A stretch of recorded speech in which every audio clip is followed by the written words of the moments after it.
In general, older stone and brick walls will support more plants and other wildlife than newer, more modern walls. Dry stone walls that are found around fields, especially in the west of the country, can be really important for biodiversity. But old mortared stone walls found in villages, towns, and cities around the country can also be quite important for biodiversity. On these old mortared stone walls, the mortar used is more often than not lime mortar. And this mortar is made from limestone. And limestone is a type of calcareous rock. The maidenhair fern, which is rare in Ireland, grows on calcareous cliffs and on limestone pavement like that found in the Burren. In Ireland, the maidenhair fern is native in places such as here and here, but probably not here. In Cork, it's been found growing in lime mortar on old brick and stone walls, and it probably escaped from plants kept in people's houses. Old stone walls and other stonework provide a similar habitat to that found on cliffs, rocky slopes, and other bare rock. Because they're made from the same material, it can sometimes be difficult to tell what is an old stone wall and what is natural bare rock. The stone in old stone walls was usually dug up or quarried from local bedrock.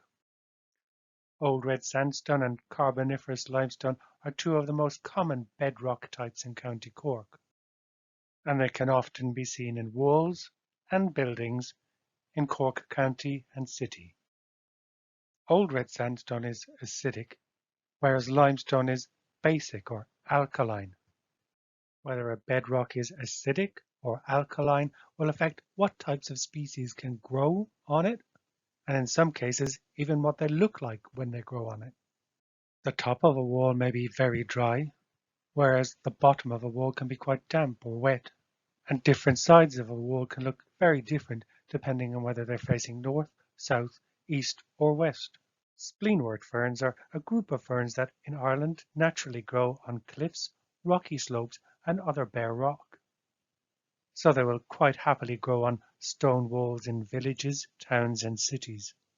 You might recognize some such as rustyback, woolrue, black spleenwort, maidenhair spleenwort, not to be confused with the rare maidenhair fern, and hartstongue fern. And you'll often find polypody ferns growing on walls too.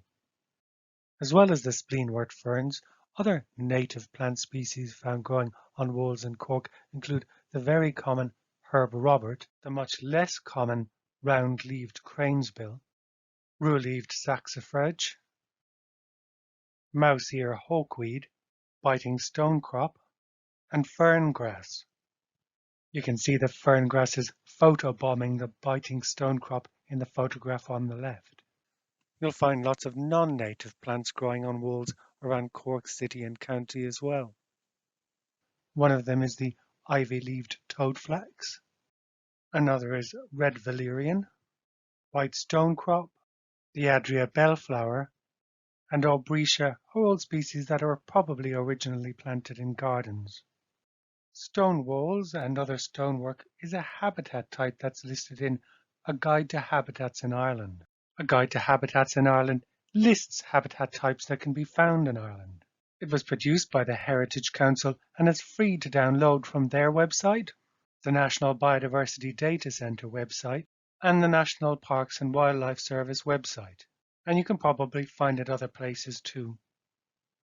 In this habitat type, the other stonework includes stonework such as that found in bridges, for example, which can be an important habitat type for the dipper and Dorbenton's bat. Derelict or ruinous stone buildings can provide a habitat for species such as the barn owl and the lesser horseshoe bat. Cracks and spaces between bricks and stones and cracks and spaces in mortar provide habitat for invertebrates. Bees like the mason bee will excavate holes, as will many other invertebrate species. If you look close enough, who knows what you'll find. Older cemeteries can just be really good places for biodiversity in general, but headstones and other stonework in cemeteries can be particularly important for lichens. Lichens are an interesting type of life form. They're made up of two different types of organisms living very closely together and each helping the other. Some species of algae and fungi can come together to form lichens. Depending on which species of alga and fungus comes together, the lichen that's formed can come in a variety of different shapes and colors.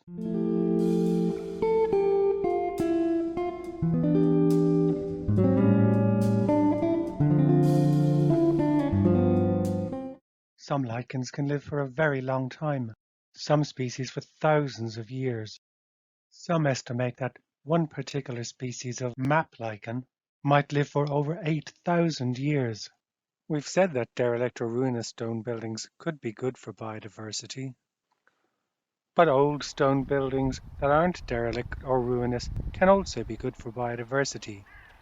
We've all heard that belfries in old churches can be good for bats, but birds will live in them as well, including the peregrine falcon, a pair of which have nested in Shandon before now.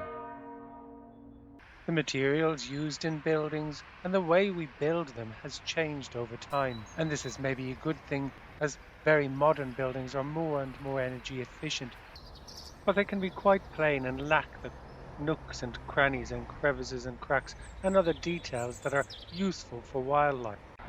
However, wildlife will use modern buildings.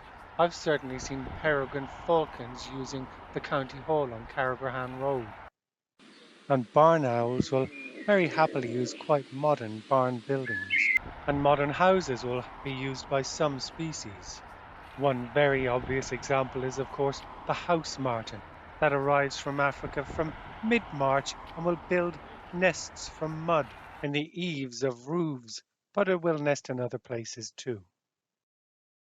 And bats have been known to use attic space in modern houses as well. One bird species that finds it difficult to use modern buildings is the swift, and this could be part of the reason why their numbers in Ireland have declined by almost 40% since 2008. However, there are things that people can do to make even modern buildings friendly for wildlife.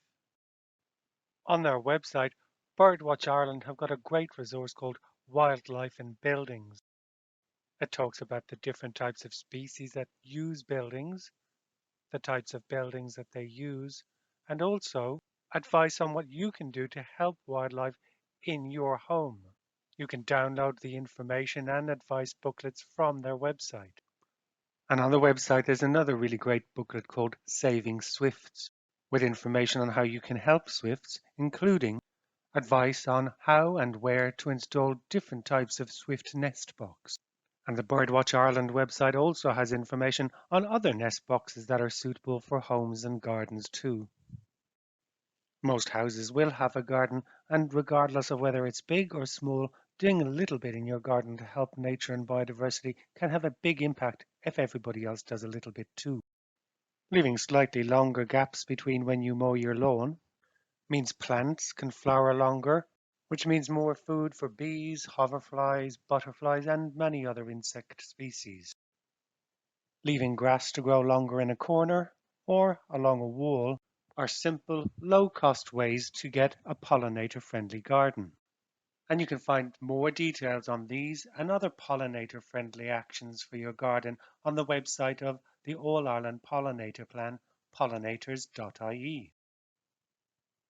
And if you want to do even more, Gardening for Biodiversity by Juanita Brown is another great free resource.